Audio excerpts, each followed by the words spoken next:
असाल विषय मग मी सभागृहाचं कामकाज 2 मिनिटांनी वाढवत आहे। दुसरा माझा विषय असा आहे की परिवहन म्हणजे परिवहन मध्ये एसटी आता याच्यामध्ये असं आहे की बाब क्रमांक 16 हा परिवहन आहे पण याच्यात एसटी कुठे लिहिलेलंच नाहीये। त्यामुळे जसं आता प्रवीण दरेकरांनी सांगितलं की ते एसटी कंडक्टरचे चिरंजीव आहेत, त्यांनी एसटी जवळनं बघितलेली आहे। मी एसटीचा मंत्री होतो।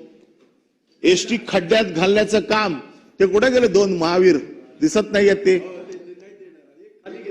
चाक हलू देणार नाही। आपण मुद्दे पटापट मांडा, आपल्याला आपण फक्त 2 मिनिटं वाढवलंय। माझी विनंती आहे असं आहे की एका बाजूला एसटी खड्ड्यात जाते आणि दुसऱ्या बाजूला जी टेंडर कार्टल करून काढतायत एसटीचं, ज्या वेळेला एसटी प्रायव्हेटायझेशन किंवा एसटी चालवण्यासाठी देतात त्यावेळेला 2022 ला ही एसटी आपण 43 रुपये पर किलोमीटर दिली होती विथ फ्युएल।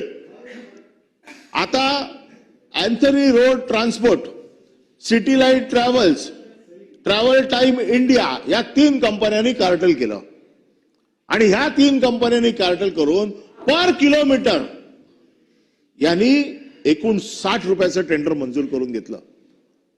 300 करोड रुपये तुमचे जात आहेत फक्त एका टेंडरमध्ये 2400 करोड रुपये तुमचे जात आहेत आणि तुम्ही सांगताय की एका बाजूला एसटी जी लोकांची जीवनवाहिनी आहे, शेवटच्या माणसापर्यंत एसटी पोहोचते, ती खड्ड्यात चालली आहे।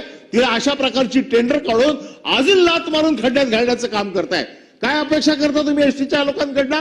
त्यांचे पगार वाढ त्यांचे आपण दिले, त्यावेळेला तुम्ही आंदोलन करून एसटी 5 महिने बंद केली।